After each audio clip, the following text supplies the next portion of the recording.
संगत साधु किया जीवन मुक्त सुख राम। अण बेपद प्रकाश के दायक सतगुरु राम। अनंत कोटि जन सहाय के गाय करूं प्रणाम। सतगुरु को एको शब्द मन कोई लेवे मान। तो सहज होत संत दास मुश्किल सुआसान। भक्ति भक्त भगवंत गुरु चतुर नाम वपु एक। जिनके पद रज परस ताना। सत विघ्न अनेक सब धरती कागद करऊं। सब वन कलम कटाय सात समुद्र शाही करऊं। सतगुरु गुण लिख्या न जाय। राम राम राम राम राम। आप सभी के अंदर विराजमान परमात्मा के पावन चरण में प्रणाम। राम राम। अनंत श्री सदगुरु सुखराम जी महाराज की 98 वाणी। अर्जस पदराग मंगल 18 चल रहा है। महाराज फरमा मन राजा के नारे दो ये गर। जानिए उतर 18 8 कन्या 10 ठानिए। मन राजा के नारे दो ये गर। जानिए उतर 18 8 कन्या 10 ठानिए। एकन को सुन पियर जुग के माय हैं। दूजी को सुन साच मुगत के माय हैं। एकन को सुन पियर जुग के माय हैं। दूजी को सुन साच मुगत के माय हैं। जासु राखो हेत पियरा ले जावसी। जा का पुतरि पूत मनो से लावसी। जासु राखो हेत पियरा ले जावसी। जा का पुतरि पूत मनो से लावसी। एकन का नित पूत फजीती करत है। दूजी का राख्या पास बहुत सुख पावसी। दिन दिन सुख अपार मोख ले जावसी। एकन का नित पूत फजीती करत है। दूजी का राख्या पास बहुत सुख पावसी। दिन दिन सुख अपार मोख ले जावसी। जिन संग मिलिया मोख माने ती कीजिए। कह सुख देव नर कहाँ जाय तिका तज दीजिए। जिन संग मिलिए मोख माने ती कीजिए। कह सुख देव नर का जाय तिका तज दीजिए। महाराज फरमाने कि मान्यता किसकी करनी है। मान्यता किसको देनी है। मानना किसको है कि जिससे मोक्ष मिले और जिससे नरकों में जाना पड़े उनको मान्यता मत दो, उनको प्रधानता मत दो। तो कह रहे हैं कि मन राजा है। इसके 2 रानियां सुमता और कुमता है। और कुमता के पुत्र बहुत सारे हैं और पुत्रियां भी बहुत सारी। उन सब का वर्णन महाराज कर रहे हैं। प्रथम पुत्र तो लोभ है, उसका फिर डाव है, फिर सासा है, फिर मत्सर है, फिर दगो है, फिर द्वेष है, फिर दाव है, फिर क्रोध है, उसके पश्चात अहंकार है, अविश्वास है, मद है, मान है, पाखंड है, ये 13 बैठे। हाँ, तो अपन ने मद और मान तक का अपन ने वर्णन। जितना भी माड़ा है जगह कुमता का है। माड़ा क्या मन से याद रहे जो माड़ा है जो कुमता का है। अच्छा तो ये बस अविश्वास करना संतों के ज्ञान पर, ये भी कुमता की उपज है। और मद मान रखना, ये भी कुमता की उपज है। और पाखंड करना, पाखंड क्या होता है? अंदर अलग बाहर अलग दिखावा, वो भी उपज महाराज कह रहे कुमता की, कि दिखावे से तो अच्छे बनते हैं और भीतर से विषय विकार। तो ये पाखंड भी कुमता ही कराती है, दिखावा भी कुमता ही कराती है, अपने आप को अच्छा प्रेजेंट भी कुमता कराती है, लेकिन वास्तव में वैसे भीतर से होते नहीं। तो ये पाखंड भी कुमता की उपज है। तो पाखंड भी महाराज कह रहे हैं कि नहीं करना चाहिए, दिखावा भी नहीं करना चाहिए, जैसे आप हो वैसे रहो, और जो कमियां आप में हैं उनको स्वीकार कर। पाखंड करने में क्या करते हैं? कमियों को छिपाते हैं। कमियां तो होती है, लेकिन उसे उजागर नहीं होने देते। तो महाराज कह रहे जब तक आपकी कमियां उजागर नहीं होगी, कमियों के ऊपर प्रकाश नहीं आएगा, तब तक वो कमियां निकलेगी नहीं, दूर नहीं होगी। किसी भी रोग को छिपाओगे तो उस रोग का निदान नहीं होगा, और वो रोग सामने आएगा तो उसका डिस्कस करेंगे, तो उसका फिर दवाई होगी, इलाज होगा, और उस रोग से निजात पाओ। तो महाराज कह रहे पाखंड करने से रोग और बढ़ जाता है, दिखावा करने से रोग और बढ़ जाता है। अंदर ही अंदर वो रोग की जड़ें फैलती जाती है, बढ़ती जाती है, और फिर अंदर से एकदम खोखला हो जाता है, खराब हो जाता है। तो कह रहे महाराज जो भी कमी है उन सब कमियों को उजागर करो, उन सब कमियों को कन्फेस कर लो। कन्फेस करने का मतलब स्वीकार कर लो, मान लो कि है कमी। मान लेंगे, स्वीकार कर लेंगे, तो फिर उनका निकलने का सदगुरु रास्ता बता देंगे, और सदगुरु रास्ता बताएंगे तो कमी भी दूर हो जाएगी और आपको लाभ प्राप्त हो जाएगा। लेकिन दुर्मति ऐसी होती है, कुमति ऐसी होती है कि कोई अपनी कमी को उजागर नहीं करना चाहता, और कोई अपनी कमी को स्वीकार भी नहीं करना चाहता। कोई अपनी कमी को न तो बताना चाहता है और नहीं मानना चाहता है कि मेरे में कमी है। सब यही चाहते हैं कि जो कुछ भी हूं मैं वो मैं ही हूं, जो कुछ भी जानता हूं मैं ही जानता हूं, जो कुछ भी समझता हूं मैं ही समझता हूं।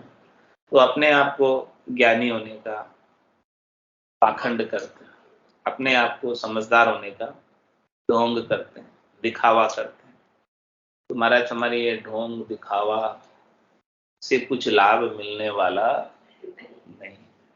पहले कितना ही पाखंड कर लो, ढोंग कर लो, दिखावा कर लो, ये सब आपके अंततोगत्वा विकास में बाधक है, क्योंकि कमी तो छिपाने से वैसे के वैसे ही रह गई और ज्ञान वास्तविक प्राप्त हुआ नहीं।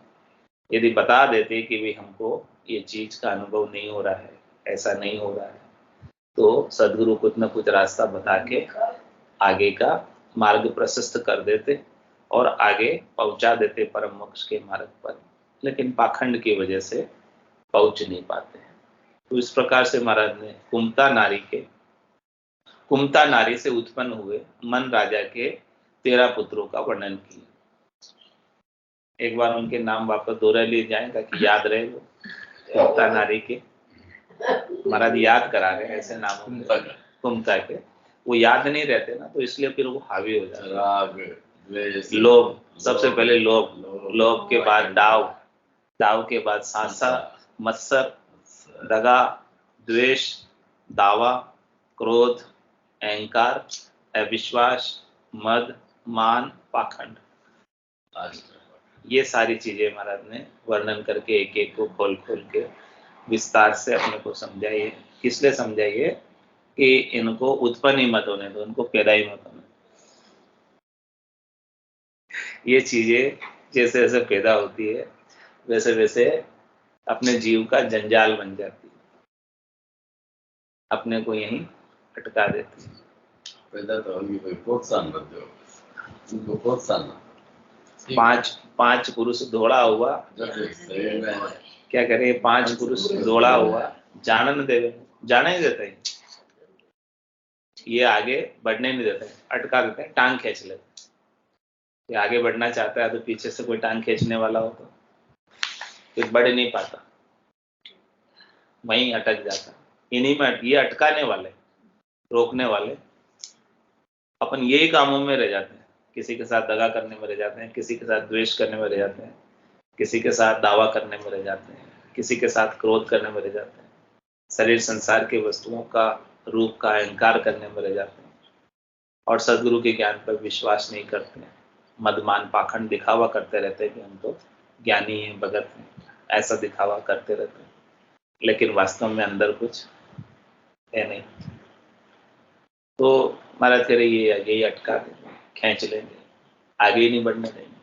यदि आपको आगे बढ़ना है तो इन सबको समझना आवश्यक है। इन सबको समझकर एक एक को पकड़ पकड़ के बाहर निकाल, हाँ, बाहर निकालो, अंदर मत रखो। ये भीतर में सब निवास कर रहे हैं, ये सब आपके भीतर में रह रहे हैं। कुमता के पुत्र भी सब भीतर में रहे। जब तक कुमता है तब तक उसके पुत्र रहेंगे, और कुमता को दुहाक दे दोगे तो वो अपने पियर चली जाएगी, और पियर चली जाएगी तो अपने पुत्रों को, पुत्र और पुत्रियों को साथ ले जाएगी। महाराज कहते हैं इस कुमता को तो दुहाक दे दो, हाँ, और सुमता को सुहाग दो। तो अब महाराज बेटी बता रहे हैं, इनकी बेटियां भी है। बेटों का तो वर्णन कर दिया, अब बेटियां आ रही है तृष्णा, और दूसरी बेटी है निंदा। ये सब उनकी बहनों के नाम है। पहले भाइयों के नाम बताए थे, अब बहनों के नाम बता रहे हैं कि इनकी परिवार, मतलब पूरे परिवार का वर्णन कर रहे हैं कि तृष्णा उनकी बहन है, निंदा भी उनकी बहन है, घात है, ममता एक का नाम है, और एक का नाम दुर्मति है। ये 5 बेटियां हैं। तो ये 5 बेटियां भी किससे उत्पन्न हुई है? कुमता से उत्पन्न हुई है। और ये 5 बेटियां भी अटकाई देने वाली है, रोके ही देने वाली है, परम पद में लेकर जाने वाली नहीं है। अब देखो तृष्णा क्या करती है, तृष्णा का क्या कार्य? जो कार्य लोभ का है वही कार्य तृष्णा का है। लोभ तो बेटा है और तृष्णा बेटी है, भाई बहन है दोनों। लोभ और तृष्णा उत्पन्न साथ ही होते हैं, भाई बहन है। तो तृष्णा किसी सुख प्राप्ति की लग जाती है तो फिर उस सुख प्राप्ति के उपाय में ही जीव लग जाता है, तृष्णा के वशीभूत होकर।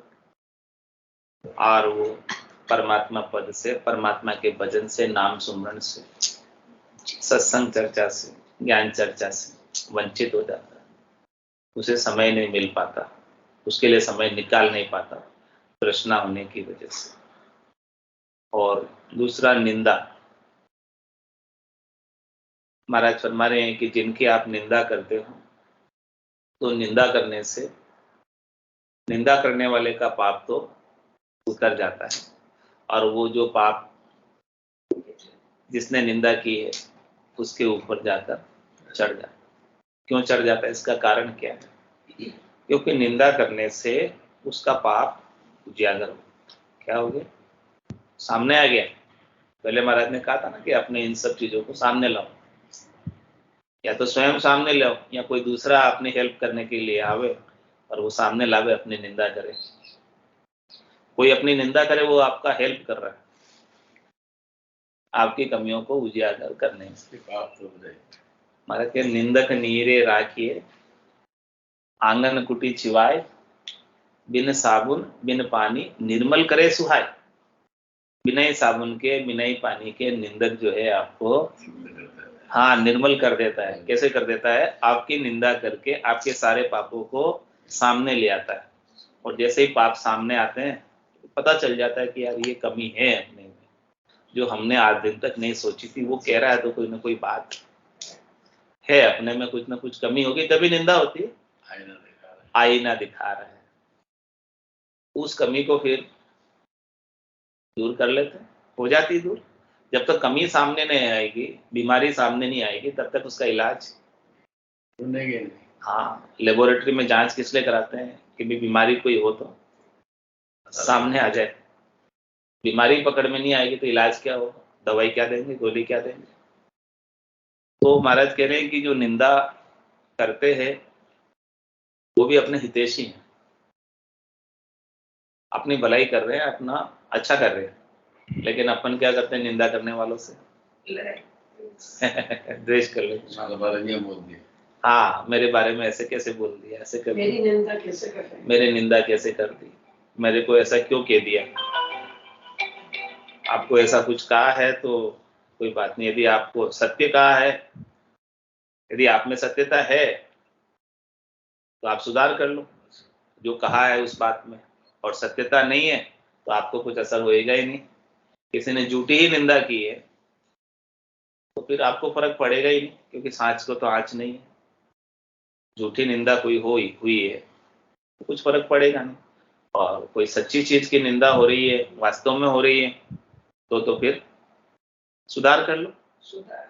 हाँ, तो कह रहे हैं कि अपने को नहीं करनी है निंदा। अपन यदि किसी की निंदा करते हैं तो क्या होता? उसका पाप उतर जाता और वो पाप अपने सिर चढ़ जाता। अपने सिर चढ़ जाना निंदा कब होगी? जब अपनी दृष्टि उनके दोष पर होगी, दोष दृष्टि होगी, तब जाके निंदा होगी। गुण दृष्टि होवे किसी में तो निंदा होवे ही नहीं।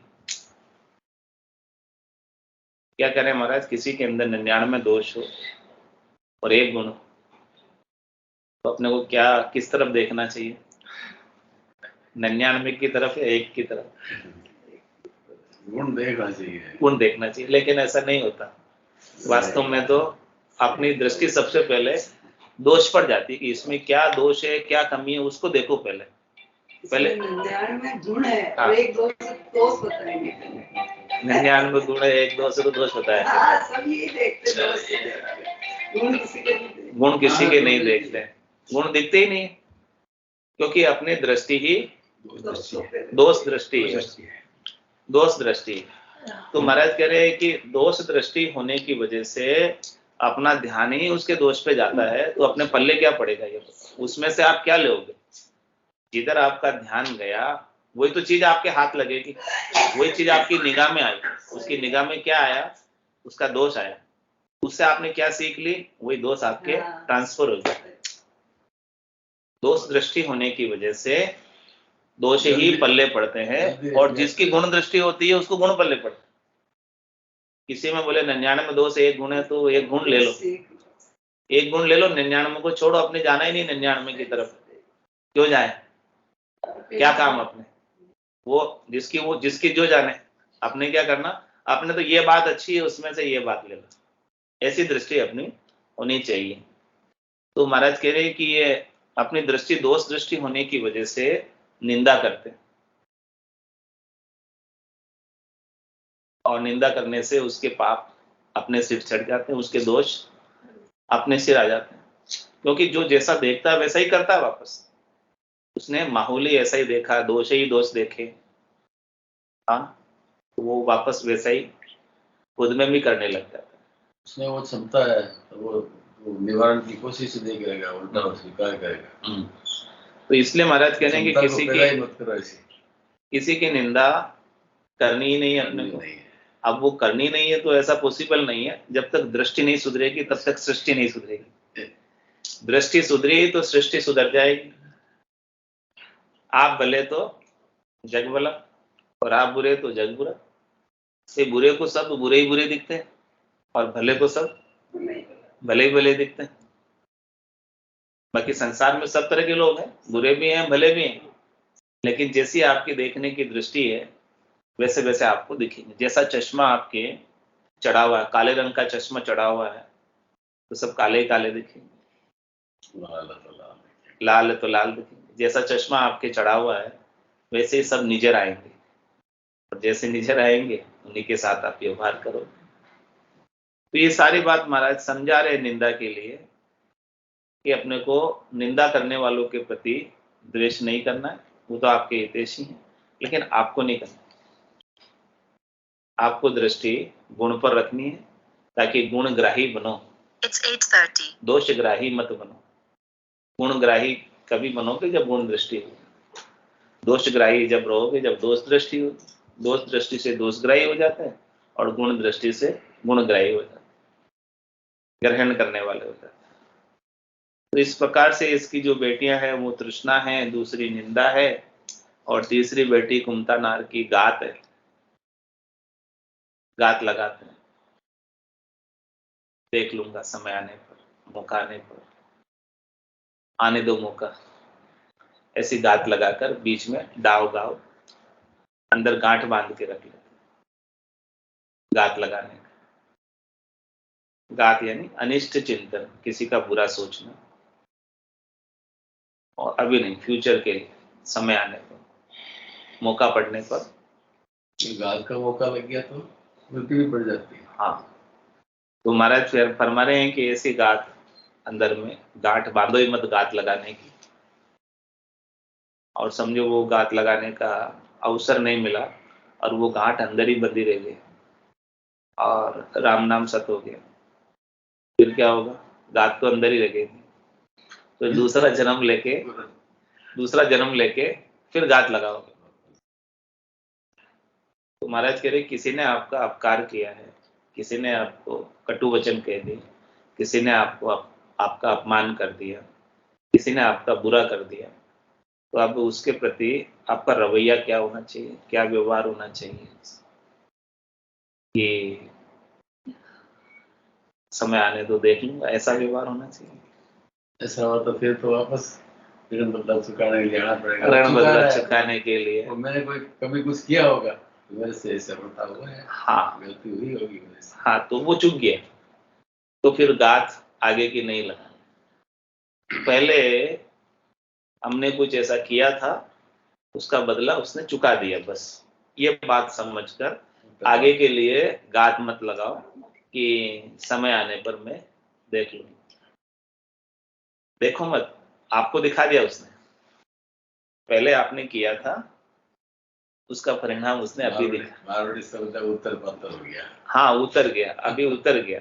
तो वो तो जिसने आपका अपकार किया, बुरा किया, अनिष्ट किया, कटु वचन कहे, अपमान किया, उसने तो आपका ऋण बदला उतारा। तो आप क्यों नया बांध रहे हो गात लगा के? वापस नया क्यों बांध रहे हो गात लगा के?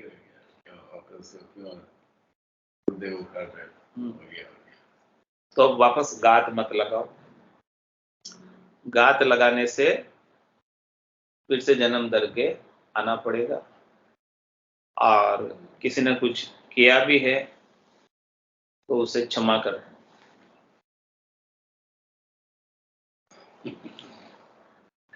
माफ कर दो। क्षमा नहीं करोगे, माफ नहीं करोगे तो बोझ आपके भीतर हमेशा रहेगा कि मेरे को इसके साथ बदला लेना है।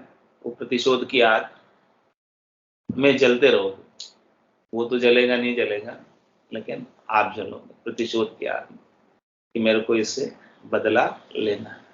तो घात पहले अपने को स्वयं के शरीर में घात करती, स्वयं की बीपी बढ़ाती, स्वयं को हार्ट अटैक आनाती, घात लगाकर। पहले अंदर उबाल आएगा तभी तो बाहर उबलेगा। उबाल कहाँ आएगा? पहले अंदर आएगा, फिर वो दिखेगा, मौका मिलेगा। हाँ, तो कह रहे महाराज कि अंदर के उबाल को ठंडा कर लो, पानी डाल दो, उस पर राम नाम का जल छिड़क दो कि भाई राम राम करो, परमात्मा स्वतः ही सबको सद्बुद्धि देंगे और सब कुछ अच्छा होगा। और जो कुछ हुआ है अपने संग वो सब पुराना था, कोई अपना कर्म ऐसा, उसकी वजह से ऐसा कुछ हुआ है, तो वो अब चुक गया, तो अब काम निपटा, खत्म हुआ मैटर। अब नया कर्म उसके लिए गाद कर कर मत बांधो। और आगे महाराज समझा रहे कि इसकी पुत्री है कुमता नारी की ममता। ममता अपन किससे कर लेते हैं, हेत किससे कर लेते हैं, मोह किससे कर लेते हैं, आसक्ति किससे बांध लेते हैं। जो कोई भी अपने को सुख पहुंचाने वाला दिखता है उससे अपन ममता की मोह की पाश में बंध जाते हैं, ममत्व कर लेते हैं कि ये मेरा है। कह रहे महाराज मैं मेरी में अवध गमाई, जन्म बदी तो बाता, सिमरन सौदा कदे न कीना, यो हीर मुसायो हाथ। क्या मैं मेरी क्या करते अपन, ये शरीर में हूं और ये शरीर से संबद्ध संसार मेरा है, जबकि न तो शरीर तू है और न शरीर से संबद्ध संसार तेरा है। न तो ये रहने वाला है न वो रहने वाला है, कोई भी रहने वाला नहीं। मात पिता सुत नार स्नेही, इन ठग नगरी जीव मोयो, समझो नहीं मुसाफिर पेली, जन्म ठगायर रोए। ये ममता की फांस में बंधकर, मोह की फांस में बंधकर अपने मनक जमारे को ऐसे ही ठगा कर चला जाए। घर की गांगरत गयो जमारो, उदम आपदा माई, मुंह से ठगे भरे का उदर, पशु संज्ञा या पाए। अपना काम तो कर ही नहीं पाता है, अपने कल्याण का कार्य तो छूट जाता है और शरीर संसार के सुखों के उपाय में ही लगा रहता है और उन्हीं से आसक्त रहता है, उन्हीं के बंधन में रहता है, उन्हीं के मोह में रहता है, उन्हीं से ममता बांधे रखता है, जबकि यहाँ पर उसका कोई है नहीं। जिसे वो अपना मान रहा है उसके अपने कोई है नहीं। हारो रे कोई हारो रे, संसार कर्म सु हारो रे, जमका दूत पकड़ ले जासी, वाको मुंडो कालो रे। हारो रे कोई हारो रे, संसार कर्म सु हारो। काल कंठ जब आए गहे गो, रहसी सकल पसारो रे। हारो रे कोई हारो रे, संसार कर्म सु हारो। घर का पर का उबा देखे, नहीं किसी को सहारो रे। हारो रे कोई हारो रे, संसार कर्म सु हारो रे। पाप और पुण्य संग दो ही चाले, और न चाले लारो रे। हारो रे कोई हारो रे, संसार कर्म सु हारो रे। सदगुरु जुरो ज्ञान हृदय धर राखो, रसना राम उचारो। हारो रे कोई हारो रे, संसार कर्म सु हारो रे। महाराज कह रहे कि संसार में किसी से ममता मत बांधो। ममता बांध के आपको दुख ही मिलेगा, कभी सुख मिलने वाला नहीं। तो ये ममता भी कुमति की पुत्री है।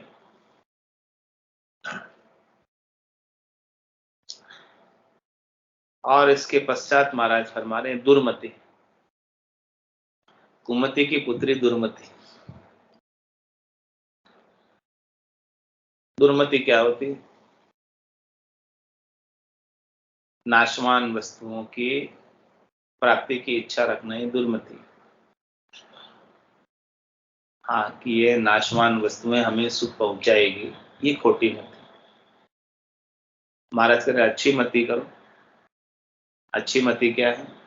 शाश्वत सद्य सुख लील विलास आनंद प्राप्त करना, ये अच्छी मति। इस अच्छी मति को उपाकर तो परम पद मिल जाएगा। दुर्मति को उपाओगे तो तीन लोक के फेरे में, चक्कर में यहीं पड़े हो। तीन लोक का फेरा होई, गाणी बेल फिरे जो सोई। चार वेद की त्रिगुण माया, लख 84 जीव बंधाया। सारे जीव दुर्मति में पड़कर माया के सुखों की प्राप्ति में, तीन लोकों की फलों की प्राप्ति में, शरीर और शरीर से संबद्ध संसार से सुख लेने में लगे ही रहते। तो महाराज हमारी ये मति अच्छी नहीं है, दुर्मति है। क्योंकि इन सुखों की प्राप्ति वास्तव में कभी होने वाली नहीं। ये सुख शनि के नाशवान है, थोड़ी देर के मिट ही जाने वाले। जो सुख चाहे तू सदा, शरण राम की ले, के नानक मेरे मना, ये दुर्लभ मानुष ने। सुख का सागर राम है, दुख का भंजन हार, राम चरण तजिए नहीं, भजिए बारंबार। तो महाराज कह रहे हैं कि ये दुर्मति को छोड़कर ऐसी सुमति को अपनाओ।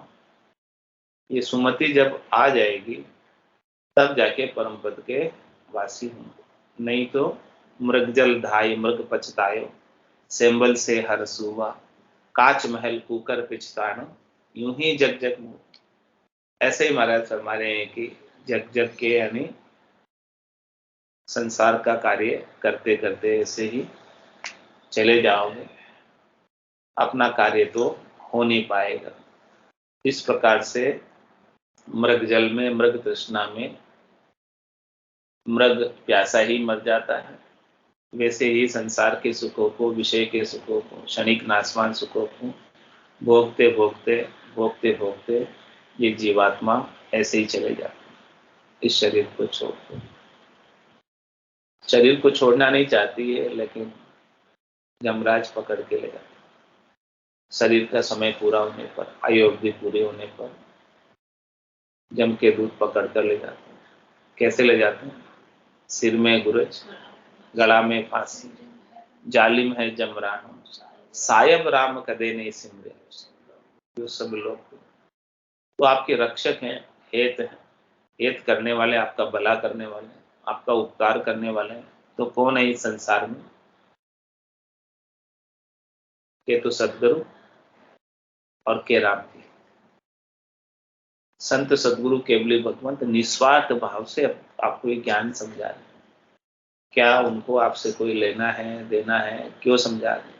इतना सारा विस्तार से खोल खोल कर। उनको आपसे कुछ चाहिए? कुछ भी नहीं चाहिए, बस जीवों पर दया का भाव कि जीव यहाँ आकर जम की जालम की त्रास से दुखी है,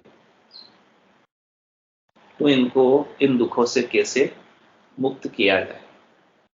जम जालम की त्रास सुन, हंसा करी पुकार, सुखिया सायब आविया, ले जन को अवतार। भक्ति करने वाले जन के रूप में स्वयं सायब परमात्मा राम जी ही आते हैं। कोई सामान्य मनुष्य नहीं आता, कोई सामान्य जीव नहीं आता।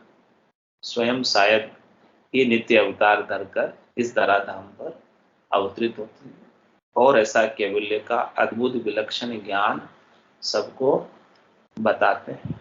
और जो कोई इस ज्ञान को धारण कर लेता है वो निश्चित रूप से उसी देश का वासी हो जाता है जिस देश के सदगुरु हैं। गुरुपद देश का वासी हो जाता है और वहां जाकर सब समान हो जाते हैं, केल करते हैं, आनंद मनाते हैं। 10वें द्वार करे हंस केला, अनंत कोट संतन का मेला। वो संतों का ही देश है, राम जनों का ही देश है, केवली भगवंतों का ही देश है। उस देश में सब केवली भगवंत संत विराजे में हैं और जो कोई भी उनके ज्ञान को यहाँ आकर धारण करते हैं इस तरह धाम पर, तो वो भी उसी देश में हमेशा हमेशा के लिए निवास प्राप्त कर लेते हैं। वो उनका निजगर है। उस निजगर को फिर से उन्हें छोड़कर कहीं जाने की आवश्यकता नहीं रह जाती है। 84 लाख जीवा झुंड में उन्हें फिर से नहीं आना पड़ता है। कष्ट भोगने के लिए, दुख उठाने के लिए, गर्भवास के दुख देखने के लिए वापस जन्म करके आना नहीं पड़ता है। और इसके बिना तो जिसने भी तन धरा है कोई सुखी नहीं। तंदर सुखिया कोई नहीं देखा, जो देखा सो दुखिया हो। उदय अस्त की बात करत सबका किया, विवेका हो। तन दुख जादिन जावसी, जादिन धरे न दहे, निरंजन लग सुखराम के भुगते गो धरे। बोलो राम सद्गुरु देव जी महाराज धन्य हो, धन्य हो। परम दयाल सद्गुरु सुराम जी महाराज धन्य हो, धन्य। अनंत श्री सद्गुरु सुराम जी महाराज के ज्ञान स्वरूप भगवान धन्य हो, धन्य। केवली भगवंता ने धन्य हो, धन्य हो। जीवा धारण जहाज में धन्य हो। दिन्य हो मोक्ष के मालकान दिन्य हो दिन्य हो अनंत कोटि संतान दिन्य हो राम समान राम राम राम राम सा राम राम सा सब संतान सत्संगियान राम राम राम राम राम राम राम राम